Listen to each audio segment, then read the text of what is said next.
Today, I'm letting a magic wheel decide my MLB The Show rebuild. You guys have been asking me for a while now to do my next true rebuild, but the only problem is you guys can't seem to agree on which team it's gonna be. Just because of that, I have put 15 teams on this magic wheel, and I will take over whichever team it lands on until we win a World Series. However, there is a catch to this because at the beginning of every season, I have to spin the Wheel of Chaos. Just a warning, this wheel is very unforgiving, and I have to follow whatever rule it lands on for a full season. Without wasting any more time, we are spinning the wheel to decide the team that we are rebuilding. It's the Marlins. Now this is actually perfect because I've been meaning to rebuild this team for several years now, as they clearly need help and are ranked 25th. They also have a very small budget of $70.5 million, so this will be interesting. Now we do have some promising pieces with Uri Perez, Otto Lopez, and Kyle Stowers, along with Xavier Edwards, who's one of the most broken players in franchise because of this contact. He's going to be an on-base machine for us and no doubt our second baseman of the future, and honestly I am surprised to see as many 80 overall players as we're seeing. 3 out of 5 of our starting pitchers have 8 potential in a very young rotation, and along with that, the bullpen is really not bad, although we could use an upgrade at closer. Obviously though, there's going to be some holes as we definitely need help at catcher along with first base, but our middle infield is in surprisingly good shape with Xavier Edwards and Otto Lopez, along with first round pick Iva Arquette. If anyone is going to make or break this rebuild, it might be this guy, as if we can develop him right, this infield would immediately become one of, if not the best in baseball. I can't believe I'm saying this, but the Marlins are actually exceeding my expectations, but of course, we still have to spin the Wheel of Chaos.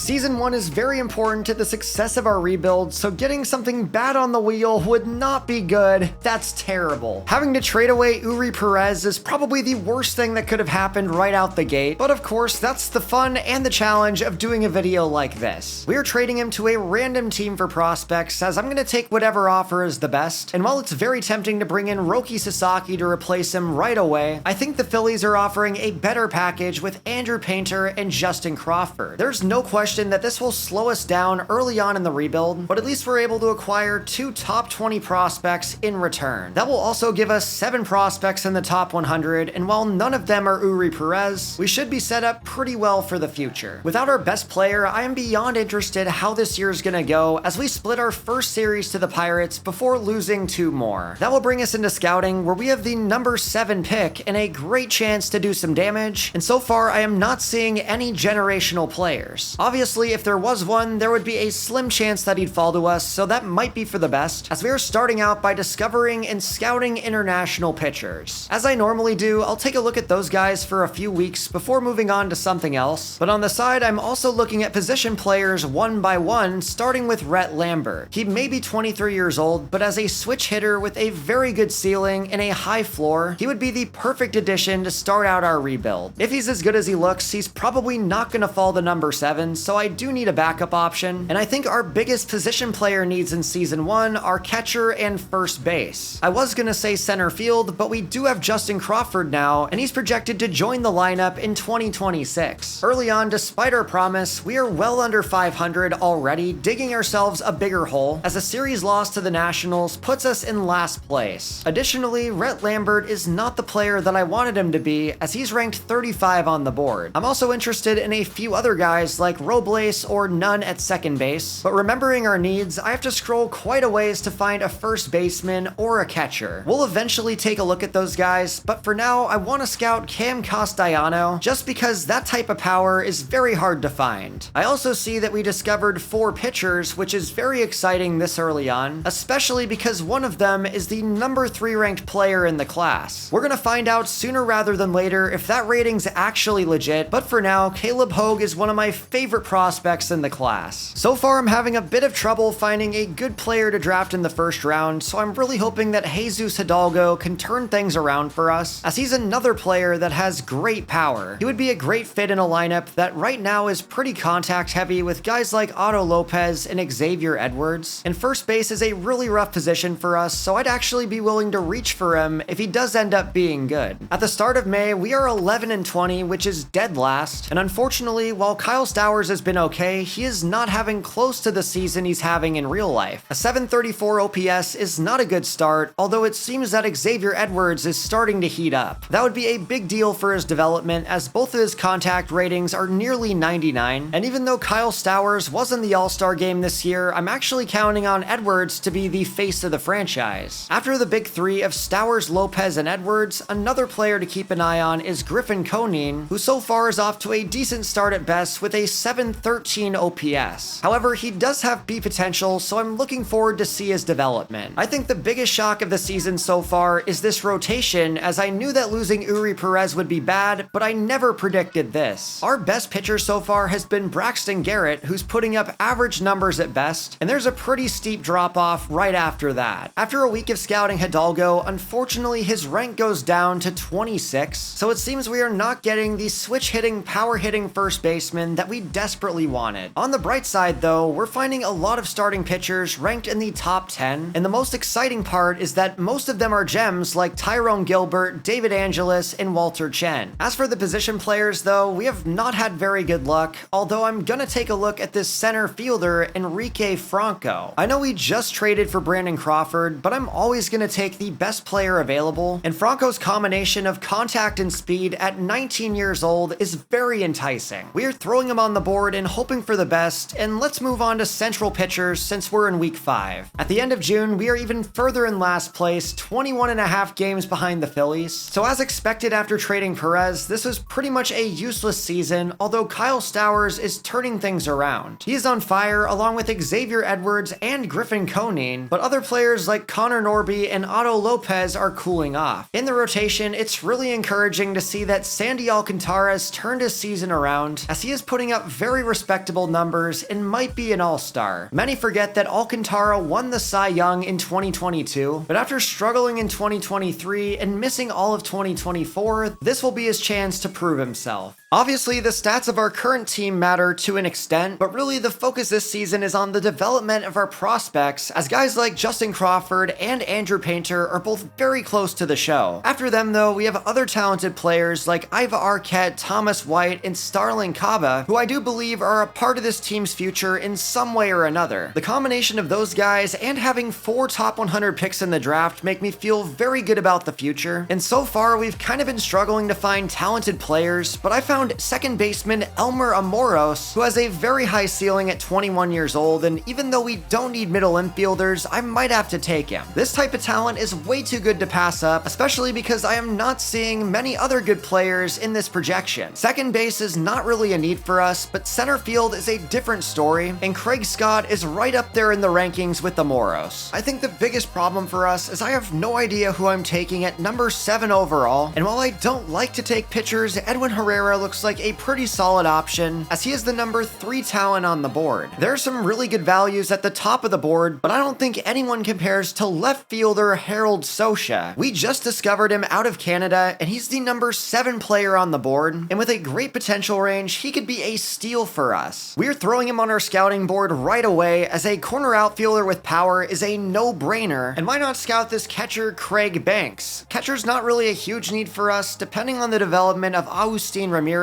along with Joe Mack, but as a late round project, someone like Banks would be good depth for the system. I think my excitement for this draft just went from pretty mid to extreme, as Harold Sosha comes in at number 2 on the board. I almost never take discovery guys in the first round just because I feel like they have a better chance to fall, but I might have to make an exception with this guy, as he's coming in with great potential overall and power. We also just discovered a shortstop from the West in River Paul, which is an awesome name. We are simming the final week of scouting before the MLB draft, and with so many quality players on the board, this is going to be a best player available type situation, as obviously I would prefer a position guy, but would happily settle for a pitcher. The best player in this draft is Everett Pinto, and while he's probably not going to be there at number 7, I have seen some miracles. Ultimately though, assuming that he is not available, I think I'm going to have to go for Harold Sosha, who we discovered late in the process and is way too good to pass on. As a discovery player, I'm fairly confident he is going going to be available, as with the number 1 overall pick, the Nationals select a pitcher. That's a little weird. This game never selects consensus top prospects when you expect it, as there goes Pinto. And unlike in real life, the Angels actually made a smart decision at number 2, as Socha goes at 3. Just as we always see on the channel, my favorite team, the Mariners, screw us over. So in a heartbreak, we are transitioning to the best available player, which is starting pitcher Edwin Herrera. To be fair, he's a good player, but just not who I wanted at this spot. But I guess our rotation does need a bit of help after trading away our best player. Edwin Herrera, you are the first pick of the rebuild. We get the number 4 player in the draft at number 7, which is still a good value, but I cannot feel like the game completely screwed me over. Now with our next selection, I feel like I have to get a position player after getting screwed out of the first 2 that I wanted. And just looking at these stats, I don't think I'll be able to live with myself if we missed out on Elmer Amoros. He is our next selection. At least the good thing about the Marlins is they are picking just 2 selections after that one, but since we've taken a position player and a pitcher, I'm kind of torn on this selection. On one hand, I do prioritize position guys higher, and I think Craig Scott will be a good center fielder, but I'm also very interested in Walter Chen, who has the same potential at 18 years old. There is no question in my mind that Chen has the higher floor, but if I choose to go with him, I would be missing out on Craig Scott, who has been one of my favorite players in the draft for a while. This is not an easy decision, but considering that there are so many more discovery pitchers left on the board, I feel like I have to go with the center fielder because a good one like this might not come around for a while. I don't feel great about it, but I think it's the right decision. We are taking Craig Scott, and simming to our next selection, Walter Chen is gone. However, it does seem that all 4 of our discovery pitchers are still on the board, so we're still in good shape, all things considered. So at pick number 79, we're addressing another need, going for a high ceiling player in Danny Flores. That was our 3rd drafted position guy in a row, and now we're continuing the trend with Greg Banks, before ending off with 2 more starting pitchers, and we're starting off by getting the number 11 player on the board at 139. David Swan, welcome to the team. This draft did not go the way that I wanted to, but all things considered, I think we scouted well enough to get out of it alive, as we end things off with Manny Cora. Just for full disclosure, I'm in the middle of moving, and it's been a total mess. My wife and I just moved into the city, and rent is really expensive, easily taking the cake as our biggest monthly bill. However, today's sponsor, Built Rewards, makes that payment much more manageable. Built is a loyalty program that allows you to earn points on your rent no matter where you live, and you can redeem those points towards travel, shopping, or even future rent payments. It is free to join, and getting started took me less than a minute. We can earn points on nearly everything these days, but rent has always been left out of the equation, even though it is so tough on our bank accounts. However, when you use Built, you can earn points on not just rent, but also on everyday purchases such as a night out at a local restaurant. The points you earn are also extremely versatile and can be redeemed at over 500 airlines and 700,000 properties around the world, or you can also put them towards workout classes or curated experiences. If you're already paying rent every month, why not get more out of it? Start earning points today by signing up using the link in my description or clicking the QR code right here. Join Built Rewards and make your payments worth more. We have made it to the trade deadline where we are 40-56, which is currently 8 games back of the Nationals. Since the beginning of the season, we've known that we're not going to be a playoff team, but the cool thing about taking over a bad team is as long as the young talent is developing, it doesn't really matter. Fortunately for us, Kyle Stowers and Xavier Edwards have played every bit like the players we want them to be, as they're leading an offense that actually caught fire towards the end of the break. We finished off on a good note, winning 7 out of our last 10 games, and our pitching rotation has not been consistent the entire season, so that's kind of a surprise. I'm really hoping these numbers can improve in the second half, especially for Edward Cabrera. He is one of our most talented players at 85 overall with A potential, but for some reason, he's putting up the worst numbers of his entire career. That needs to change because after trading Uri Perez, we really need all the help we can get, as this rotation is still pretty young, and I think it could get better, especially with Andrew Painter on his way up. He is putting up great numbers in AAA at 21 years old, and while I could bring him up this season, I think I want to save his service time for next year. We are simulating the rest of July, going to the start of August, where we can finally view our draft picks. Even though the first round didn't work out for us, I'm still confident that we picked up some good players, as we did a good job of scouting. And I do want to mention that getting the number 4 player in the draft at number 7 is still a good value, as we're getting our first look at our players, and we knocked it out of the park. I'm going to get back to Herrera, but I see a 99% potential in Elmer Amoros, and after losing the outfielder to the Mariners, he is the guy that I had to have. The funny thing about Elmer, aside from being named after a glue brand, is that he's literally just Xavier Edwards. He has great contact and plate skills, but his power and fielding are extremely lacking. But that is actually good news because that type of player seems to simulate very well in MLB The Show. No surprise, that's going to end up being our best selection as we strike gold with our second pick, but it looks like the rest of our class was very good as well. Starting at the top, as I mentioned, Edwin Herrera was not my first choice in the first round, but still comes in as a 67 overall with a potential at 18 years old. He is going to have no problem moving through the minors and might be the best player in our system, and his walks per 9 is more than good enough to play. That means that our first two selections were quite good, but now I'm curious, what did we miss out on? All things considered, I would have preferred Sosha, who has higher potential and overall, but without a doubt, his most impressive trait is 70 power versus right, which is elite coming out the gate. That is certainly a letdown, as the other player I considered went number 2 to the Angels, and he is a generational talent. I did not think there was a generational player in this class, but after scouting Pinto, it became pretty obvious that he was the guy, and I'm glad he is not in our conference as he is a future superstar. Seattle and Los Angeles might have gotten the better first round pick, but all things considered, we made up for it with a 99 potential player, and we have not even talked about Craig Scott yet. At least compared to Amoros, he's a bit more of a project at 21 years old, but we clearly found another gem as he's coming in with a potential. That is a great pickup as he's hopefully our center fielder of the future, but we were not done adding good position players as Danny Flores also looks like an elite talent. I have no doubt that Scott can be the center fielder of our future, and Flores is a very similar player as they are coming in with the same potential of 92 and are both contact first players. The combination of those 4 players alone is enough to get me excited about the future of Miami as they already have 7 top 100 prospects and just added a lot more. I think the one guy I'm a little disappointed in is Greg Banks, who's coming in at 49 overall and is going to take a long time to be ready, but at the same time, catcher is not really a drastic need, so I'm not really worried. Just as I usually do on this channel, I ended the draft taking 2 pitchers in a row in David Swan and Manny Cora. Now that we have the draft class of the future, we are simulating the rest of the season, as on September 1st, we are 57 and 80. To make this season even worse, the team that we traded our best player to is gonna win the division, as Philadelphia finished with 99 wins while we're chilling at 71. It was an elite year for Kyle Stowers, who no doubt in my mind deserves a contract extension, but with our limited budget, I'd be interested to see if he actually accepts one. There is no guarantee that our prospects develop, so we might not be able to build a talented team around him, and the same goes for Xavier Edwards, who's basically just a cheat code. One player that I have not mentioned so far in the rebuild though is Liam Hicks, and he must have heard me say that we need a catcher because he really stepped his game up this season, getting up to 75 overall. Between him and Ramirez, we might actually be good at that spot for the future, as a 776 OPS is not bad for a backstop. There's a lot of time to go by and a lot of things that need to be figured out though before we can compete, as other offensive players like Dane Myers, Griffin Koenig, and Connor Norby were pretty underwhelming. All 3 of those guys are B potential players who I honestly was expecting a lot more from. So aside from the 3 players at the top and maybe Otto Lopez, although he was also not that great, this entire team needs a lot more help. Also, with so many young players and a small budget, I don't know if free agency is going to be a factor, and because I'm trying to keep this rebuild as realistic as I can reasonably do it, we're trying to mostly rebuild through the draft and hope that some existing players develop. In the first season of the franchise, the Tigers beat the Dodgers in the World Series, with Yordan Alvarez and Ohtani taking home the actual MVP awards. It is no surprise that these were the World Series teams, as they also had the Cy Young winners, and without even looking at the rest of the awards, I'm already certain there's not a single Marlin on any of these lists. The other good news is we're bringing back pretty much everyone on the team, although several key players are hitting arbitration. Taking a look at the arbitration years also gives us a better view of our World Series window, as players like Edward Cabrera and Braxton Garrett are both hitting free agency in 2029. As I mentioned before though, that kinda works out because we weren't planning on being big spenders. However, maybe the one exception is first base, where I'm really interested in Josh Naylor. This guy is a gamer and an all-around good bat who would help out the offense, and at $17.7 million a year, I'm throwing him on the board. I think our biggest prize priority of the offseason is to add a first baseman or an upgrade at DH, and if we don't get Josh Naylor, I think that Ryan O'Hearn would perfectly fit that role as well. We're putting both guys on the board and should be able to get one of them, but just to increase our chances of getting an impact bat, let's put Ramon Laureano on the board. Simming forward, we will see where we stand on some of these players, as we're gonna need some help with Josh Naylor, who's getting a lot of interest. To earn his services, we're gonna have to beat out the Yankees, the Mariners, and the Dodgers, and because they are verified to be interested right now, we're offering a competitive deal. Naylor gets 5 years at about $20 million a year, and that will give us a 5% motivation boost, which hopefully helps. This is the first domino to fall in free agency as Naylor signs with the Marlins. We were able to outbid several powers, and as a result, we sign a new player to revamp our roster around Stowers, Edwards, and Lopez. That's a risky contract for a team that already doesn't have a whole lot of money, but I think it's gonna be worth it. But as you can see, we will not be able to afford another top free agent. That was the only thing on my wish list for the offseason, so we're actually going straight into the lottery, where we have the 8th best odds, and we're gonna stay there. The Giants have jumped up to number 1, so the only thing left to do in the offseason is the Rule 5 draft, and I'm seeing some very intriguing pitchers. With all the starting pitchers we have, I don't think we need another one, especially after drafting one at number 7 overall, so the only new addition we're making is a reliever in Bryce Baker, who has 77 walks per 9. We did not make a lot of moves in the offseason, but to be fair, I don't feel like we had to, as our team currently has 11 players who are A potential and a lot more who are B. Josh Naylor is going to fit right in at the top of the lineup, and while we're not going to see them at the beginning of the season, both Justin Crawford and Andrew Painter should be getting the call-up this year. There's a lot to be excited about, but remember that we still have to spin the Wheel of Chaos, and it really didn't do us well last year. In season number 2, it is landing on hitter-only draft. If our pitching staff was not in good shape, this would definitely hit like a truck, but fortunately, we drafted 3 starting pitchers last year, including our first-round pick, Edwin Herrera. Just because of that, I feel like this is not as big of a handicap as last year when we traded Uri Perez. If we're gonna make progress in season 2, our rotation needs to be a lot better than it was last year, as we have plenty of talent, but guys like Edward Cabrera greatly underperformed. Even though he doesn't deserve it, this will be his 2nd straight year as our ace, but he could very well be unseated by Braxton Garrett or Sandy Alcantara. On the other hand, though, I'm not worried about our offense, especially because we added Josh Naylor in the offseason, and we should be pretty good there for years to come, especially because of our latest restriction from the wheel. We are only allowed to draft position guys, but fortunately there are several at the top of the board, including a center fielder who I'm very interested in. Manny Nieve looks like he could be a home run player at center field, so he will be the first player we scout, although since we're not allowed to draft pitchers, that does change my strategy quite a bit from normal. Another potential need for us is third base, and fortunately, there are plenty at the top of the board. In long term, I'm still not sold on Connor Norby, so I'm gonna scout as many of these guys as I can. Unfortunately, just like last year, we are losing a lot of games early on, as a 4-10 record in the first 2 weeks is not very inspiring. All we can do is continue scouting players, and at least in theory, this should be a pretty good draft, as there's 5 wins in a row, make that 6, 7, and 8. We went from 4-10 to 11-10 in about 1 week, so after a tough start, it seems we have something to play for, as Josh Naylor's making a great early impact. He is right up there with Xavier Edwards as our best offensive player with an 892 OPS, while Edwards is once again putting up amazing numbers. Along with that, the rotation is finally gelling the way that we expected to last year, especially with Cabrera on a hot streak. Miami seemingly went on a tear for no reason, and I'm curious if they'll sustain that success going into a series against the Phillies as they win 2 games. That is a great start to the series, but unfortunately, it seems that even though there's a lot of good third basemen at the top of the board, none of them have proven to be worth our first-round pick. Along with third baseman, though, I'm also looking for a solid corner outfielder, as even though we have Kyle Stowers on the right side, the left side could certainly use an upgrade. upgrade. I'm really hoping to address that problem in this year's draft, starting out by scouting Chet Jones, as we lock in scouting and continue simulating, winning 3 out of 4 against the Phillies. At the start of May, we are 19-13, which is 3 games back, and it seems the biggest reason for our success is the emergence of Xavier Edwards as an MVP caliber player. Both him and our catcher Liam Hicks are putting up an OPS over 1,000. But I'm a little concerned moving forward because while Josh Naylor is playing well, I don't see Kyle Stowers anywhere, as we had to scroll down several players to find him. He is off to a pretty slow start, but seems to be heating up, but that has been completely offset by the play of our starting pitchers. There were definitely some growing pains for Edward Cabrera after the trade of Uri Perez, but he has settled in very nicely. But our number 2 guy, Braxton Garrett's playing even better. We're about to find out if the Marlins are pretenders or contenders, as they're starting to lose games, getting back near 500. But in an effort to try to keep our momentum, I'm making 2 big moves, calling up Andrew Painter along with center fielder Justin Crawford. Painter is going straight into the rotation as our 5th starter, and Justin Crawford will be our new starting center fielder. Getting a guy like Crawford with 95 speed on the base paths is going to be such a huge deal, and even though the Wheel of Chaos was supposed to hurt us, the Uri Perez trade might have been a genius decision for Miami. However, the Wheel might actually hurt us this year, as I'm not finding many good position guys, and I still have no idea who we're going to be taking with our first pick. Early on, center fielder Manny Nieves looking like the best option with good contact and speed, but my only problem with him is he's shockingly similar to Justin Crawford, and I'd like to find somebody else. We are scouting 2 first-round second basemen that could be options at number 8, as we're trying to add more firepower to a farm that already has 12 top 100 guys. We're approaching the end of May in 4th place, but another winning streak could do wonders for our record. We just won 5 out of our last 6, getting up to 29-23, and after a slow start, it seems that Kyle Stowers has fully turned his season around. That is great news, as all 5 of our best offensive players have 800 OPS or higher, and our rotation continues to dominate. We could very well be competing for a wild card spot this year, as we win another 4 games in a row, and after scouting both second basemen, I really like Christopher Killian. He could be the guy at number 8, as we also discovered 3 players, including another second baseman and a first baseman. I also might have found my favorite third baseman in the draft, and no surprise, it's a contact first player. However, Miguel Vizcaino is a switch hitter with a very high ceiling, so in one of our final weeks of scouting, he is going on the board. At the start of July, I am shocked that we're 3 games back in the division at 52-34, but with 2 candidates for the batting title, I guess I'm not surprised. It seems that all this offense needed to break through was the signing of Josh Naylor, as he's not putting up the greatest numbers on planet Earth, but it's certainly better than what we had at first base last season. Obviously, the superstar here is Kyle Stowers, who only continues to make the Orioles look bad, and between him, Otto Lopez, Edwards, and Naylor, we have a very nice core, although I'm not seeing Justin Crawford. It's been about a month since we called him back up, but unfortunately, he is seeing limited success so far from 45 games, as his OPS is under 600, and if he doesn't put it together, we might have to send him back down. On the bright side though, he is developing quite nicely, so he still has a pretty long leash, although averaging under 1 hit a game is not going to be good enough to stay on the team. Just in case you are wondering, we are currently 2nd in the league in hits, only behind the Dodgers, and we are 8th in runs, while our rotation has also been excellent, ranked 8th in ERA, but look who's at number 1. Uri Perez and the Phillies are the only team ahead of us. It is very possible that that trade might work out for both teams, as they now have Sanchez, Wheeler, and Perez, and there's no doubt in my mind that the Phillies are winning the division. At least on the bright side, our rotation's playing quite well without him, although Andrew Painter has struggled early on in his career, as he may have a 4-1 record, but the ERA and the WHIP are not where they need to be. It is time for the MLB draft, where with my number 1 pick, I'm trying to take third baseman Del Burrell. He is the best player on our board and a well-balanced third baseman, which we need, but in the likely event that he's gone, I'll just take the best player available. Someone like Christopher Killian or Johnny Palmer would be a good backup option, along with Manny Nieves, so we have 4 solid first-round options, and I'm hoping that at least one's available. Remember though, according to the Wheel of Chaos, we are only allowed to draft position guys, which could make this draft class a lot weaker, but despite the restriction, our draft board is looking pretty full, so I'm excited. If we do not get our third baseman in the first round, I'm looking to target Miguel Vizcaino in the second, as his skill set is very similar to Xavier Edwards. We are starting our second draft, and a third baseman goes number 1. That is not a surprise, as there are quite a few of them in this class, but the Rockies just broke our heart. The dream of taking Del Burrell did not last long, as he goes second overall, and then right in front of us, the Guardians take Manny Nieve.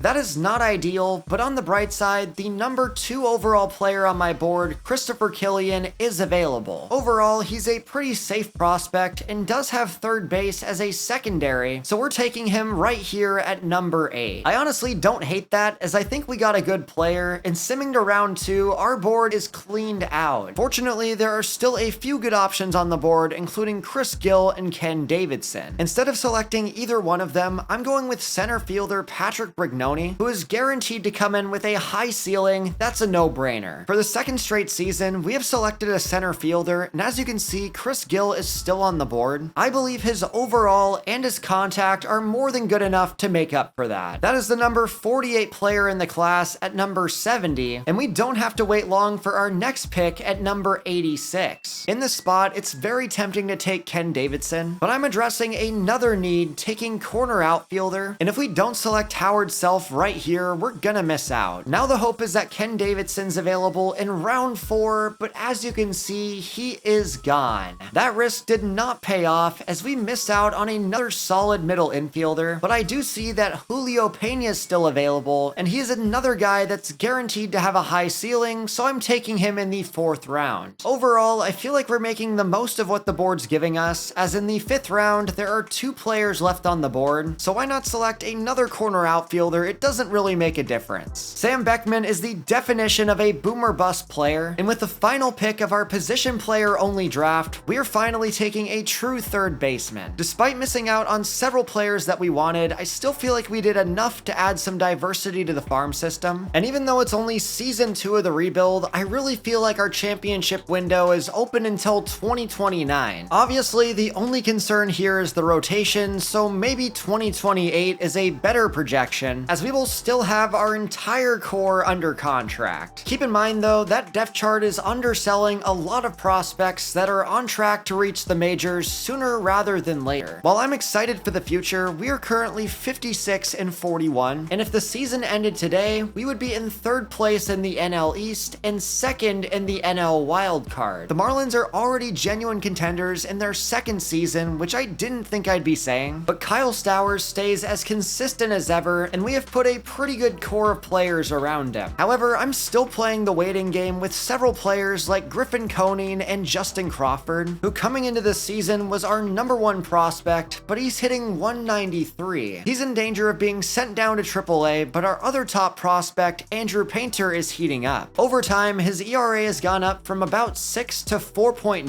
and with his recent performances, it seems it's on track to get even better. That is a big deal because in season 1, we struggled to find a consistent 5th starter, so as long as Andrew Painter continues to improve, I think we can catch Philadelphia for the best rotation in the league. Despite our early success, our only all-stars are Xavier Edwards and Kyle Stowers, but we have so many young players contributing right now, and we should only get better, although we're losing a lot of games. Out of the break, we have lost 7 out of our last 10, and now it's the trade deadline, so I'd like to save our season before it slips away. We have the best farm system in the league and more than enough ammunition to make a move if we have to, and while there are some interesting players on the block like Kobe Mayo, there's only one that I'm truly interested in. Now obviously we could see what it costs to bring in Isaac Paredes, and for a team like the Marlins, this would fill a position of need while also giving us a solid player for 2 years. However, for whatever reason, Roman Anthony is also on the trade block, and I'm just curious how much this would cost. Just imagine an outfield with Anthony, Justin Crawford, and Kyle Stowers, and just to daydream, I want to see if we have a prospect that would actually work to get him. I am using the trade finder only looking for prospects, and as I expected, that will not work. Getting Roman Anthony would be crazy, but also extremely unrealistic, as sorting by all, this would be the only way to make it work. I am not giving up Kyle Stowers and our entire future for one player, so I'm going back to Isaac Paredes, who will most definitely be cheaper. We are sending the offer, and as you can see, that is not bad at all. We are giving up 2 decent prospects at best in return for an 86 overall, but on the other hand, Paredes is not having a good year. That makes this trade very risky, but if it does work out, it would be incredible and make the Marlins look like geniuses. He is joining the lineup, moving Connor Norby to the bench, and here is our updated lineup with our brand new acquisition. Hopefully that move is enough to get us into the playoffs and maybe even compete for the division. And now at the start of August, we are checking out our draft picks. For the second straight season,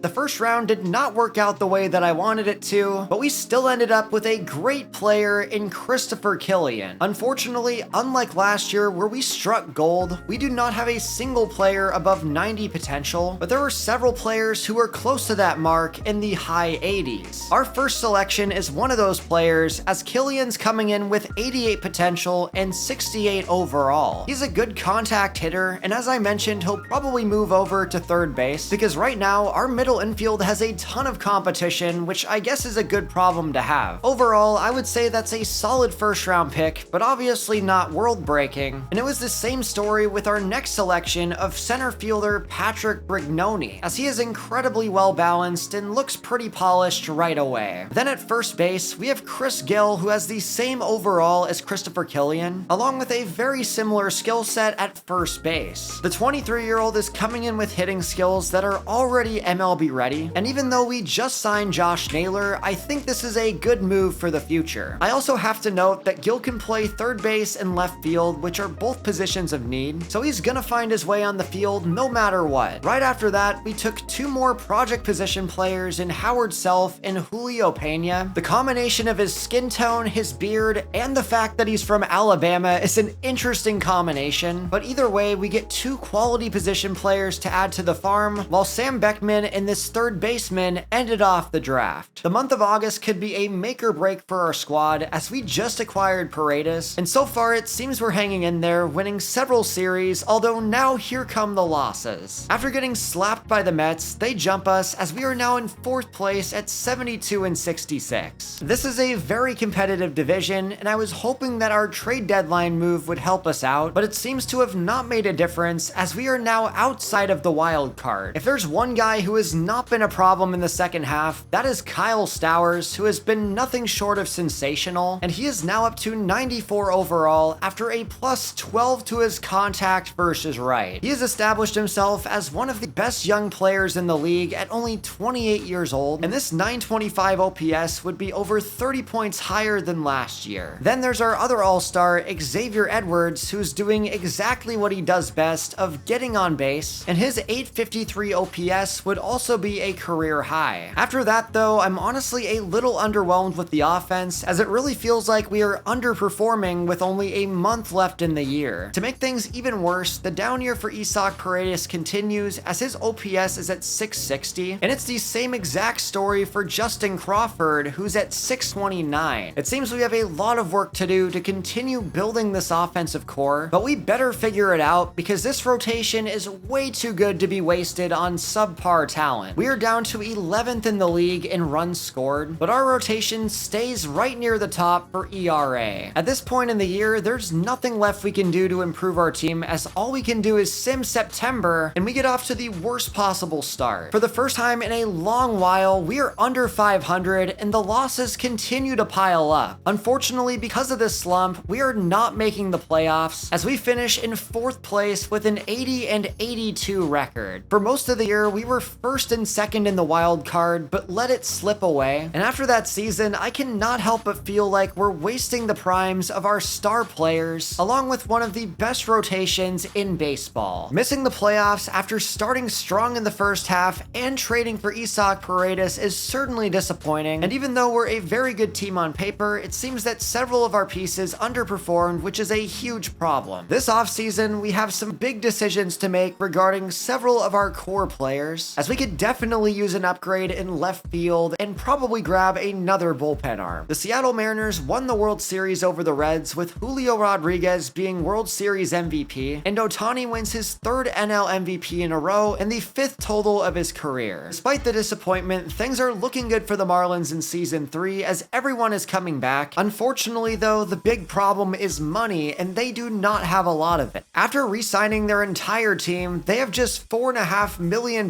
remaining, which will not be enough to address any of our needs in free agency. Because of our money situation, this is a budget offseason as we're only offering a deal to James Outman. This will be a 1-year contract for as low as I can get it, and fortunately, he signs immediately. Looking at our team, Season 3 is gonna be a big one as we don't have any more room to spend money, so there's even more pressure on our championship core to make it to the playoffs. Not to mention, we also have to spin the Wheel of Chaos for season number 3 and no prospect discovery. That's not too bad. This is a make or break year for the Marlins because if we don't make the playoffs, a few of our core players are hitting free agency, and after that, it might be a while before we're truly postseason ready. Key players like Asoc Paredes, Anthony Bender, and Sandy Alcantara are all in contract years, and with our financial situation, there's no way that we're gonna be able to resign them. If we miss the playoffs again, we may as well dig this team up from the ground and start over. But just like last year, we are winning games early and often, starting out with a 6-2 record. I'm gonna show some scouting this year, but it's gonna be a little bit simpler because we're not allowed to discover, and in most situations, that does make up a good chunk of my scouting. At least unlike last year though, we can actually scout pitchers, and that should once again help us out, even though our farm system is even better than it was last year, but 12 guys in the top 100. While we're expected to make the playoffs this year, at least the farm system is a bit of a security blanket if we don't, as we are slowly but surely developing young talent that should be ready for the majors within the next couple years. After the first month of the year, we are 18-14, and to no one's surprise, the division is once again competitive as the Nationals have come out of nowhere as the best team. On the bright side though, Josh Naylor's off to a very good start to the year, along with Asoc Paredes, who did not really get going after we traded for him last season. Early on though, it's very nice to see both of these players performing, as we need more standouts aside from Kyle Stowers and Xavier Edwards. On a whole nother note though, I really don't know what's going on with Justin Crawford, as he's 85 overall at 23 years old, but for some reason, he just cannot get his bat going. We acquired Crawford in the huge trade in season 1, but it seems so far that he is not working out, and while he still has a lot of potential, I think the best move to save his development is to send him down to AAA. I feel like figuring out the bottom of our lineup is our last step to becoming a playoff team, as Connor Norby has definitely struggled, along with Griffin Coney. At the end of May, we are facing a huge series against Philadelphia that we are going to win, and after taking Crawford out of the lineup, we are back in first place. Obviously, I'm not saying that we're a better team without Crawford, but the rest of our guys have certainly stepped up, as Naylor and Paredes are still playing extremely well alongside Kyle Stowers. These three guys have carried the offense this year, as Paredes is having a bounce back year, but also in the mix, as he always is Liam Hicks, who's become one of the most underrated catchers in the league. He has put up back-to-back seasons with pretty good numbers and is going for a third, so it seems the theme with this year's Marlins team is turnaround, as Otto Lopez is also close to 800 OPS. As you can see though, we definitely still have to figure out the bottom of the lineup, especially at center field, and after last year where our rotation finished in 3rd place for ERA, we are down to 15th. These are all areas for improvement as the season goes on and we continue winning games, and we're in a really good spot entering the draft where my goal is honestly just to take the best player available and hope for the best. We're picking at number 13, so I feel like we can get a pretty solid prospect towards the top of the board. One of my targets is already gone at number 3 overall, as I was really interested in Darren Blair, and then at number 4, my next option goes in Chris Watts. The best pitcher on my draft board is technically starting pitcher Matt Ivy, who's gonna come in with an amazing ceiling and a pretty high floor to go with it, but simming to our next selection, obviously he is not gonna be there. With this first selection, the best value is to take a pitcher, and Brad Montano is here, who is ranked number 4 in the class and fell to our selection. Even though the board says that Mackenzie Cano's better, he's ranked 62, so there is a chance he could be on the board with our next selection at 39. I am taking Montano and feel that's a pretty solid deal. Now simming to 39, Cano is indeed available, and just in terms of value, I feel like you cannot beat a lefty with that type of upside. We start out the draft with 2 solid pitchers, and now simming to our next selection, I want to go back to position. Unfortunately though, it seems there are limited options, with Roger Sixto and Domingo Orojo being the only 2 players worth drafting, but even though they are ranked in the 100s, we're not picking again until 90, so I want to make sure I get at least one of them. We're going with Sixto just because corner outfield is the bigger need. teeth. Our board is disappearing quite fast, so I'm hoping there's a player available at number 90, and that is not good. Unfortunately, my next target, Arojo, went 3 picks before us, while one of the pitchers I really liked went at 88. There's really not much we could have done about that one, as I'm taking the best player available, which is another outfielder. Just like all of our drafts today, there was bound to be something that didn't go our way, as in round 4, I am torn between a first baseman and a catcher, and while they are very similar players, I'm going to go with the position value. I did not realize how important discovery is, as there are no good position players left on the board, and our situation is so bad that I'm taking a reliever in round 5. This was definitely not our best draft, but I'm at least fortunate we took 2 pitchers at the very top. In other news though, we're 61-35 at the All-Star break with a 6.5 game lead, and it seems our offensive core has finally gelled as we have 4 All-Stars. 3 out of 4 members of our infield, along with Kyle Stowers, are representing us in the big game, as Stowers and Naylor are pretty much neck and neck right now, competing for the title of our best player. It's also been a bounce back season for Norby, along with Hernandez, which is great to see, and while the numbers do get significantly worse the further we go down, I do see the improvement. I do want to check on Justin Crawford, as he has the potential to be the X factor, and after getting sent down to AAA, he has really turned things around. We are giving him another chance at the major league level for the second half. Unfortunately though, while the offense has gelled together, it seems our rotation is struggling after last year's dominant start. Edward Cabrera is our ace, but he has a losing record, and while Andrew Painter is 9-0 and made his first All-Star game, the rest of the rotation is just not playing consistent enough. This includes Sandy Alcantara, who is in a contract year, and a 4.86 ERA would be the worst of his entire career. This season is drastically different than last year, where our rotation carried us before collapsing, but this year is very different as we have a 5.5 game lead at the deadline. Last year we made the big time move for Josh Naylor, and there is no reason to stop there, as I see Adrian Del Castillo on the board, and I'm very interested in acquiring the well-balanced catcher. He has a 934 OPS, which would be one of the best on our team, and he's the type of player that we've been looking. Painter in particular was traded for Uri Perez in season number 1, and this year he arguably became our best pitcher. He was traded alongside Justin Crawford, who's been up and down, although I'm excited to see what he can do for the playoffs, as his stats have done nothing but increase. Along with those 3 guys, we also made 2 trade deadline moves per year for Isaac Paredes and Adrian Del Castillo, and so far both acquisitions are proving to be pretty smart. Even if we don't win it all this season, we have the top ranked farm system in baseball by a large margin, and it's only going to get better with the new players that are coming in. That being said, I'm very curious who we're playing in the first round. It's the New York Mets. They're one of our division rivals, so we've seen a lot of them this season, and with 399 overall players along with Cody Bellinger, I can assure they are not going to make this easy. We may have won the division, but anything can happen in the month of October, although we're off to an amazing start. That was 3 runs in the first inning, including a home run from Josh Naylor, and here in the third, we are going to extend that lead. I was expecting a much tougher game, but we torched the Mets in game number 1, although it seems they're coming back in the 9th inning, and we are tied up at 6 apiece. I cannot believe this. We had a 6-1 lead in the top of the 9th, but out of thin air, that completely disappeared just like the Epstein files. Now we're in extra innings where we need our bullpen to hold, and at this current moment in time, I think I'm justified in saying that I do not trust them. Fortunately for us though, we have 2 guys on, and there's a single up the middle from Del Castillo, although the runners hold. However, with 1 away, we just need a sac fly, but of course, we are in danger of leaving the bases loaded, and we do exactly that. I'm going to be absolutely furious if the Mets win this first game, but we're in the clear, as their bullpen woke up right after that mishap, so we get another chance to score, and this time Paredes drops it in. Lopez has plenty of speed and wins us the game. That was way more complicated than it needed to be, but nonetheless, a win is a win, and at least we got a walk-off and a pretty cool pose out of it. Now I'm hoping for a drama-free game 2, as we do win it. We are now just 1 win away from advancing with Andrew Painter on the mound, and I'm feeling pretty good about this. However, in the 5th inning, there has still not been a run scored, at least until this home run, as both sides are holding it down. Juan Soto has the only home run of the day, as it is 1-0, and for some reason, our offense cannot get anything going. We're going for the sweep, but it seems it will not happen, as there's a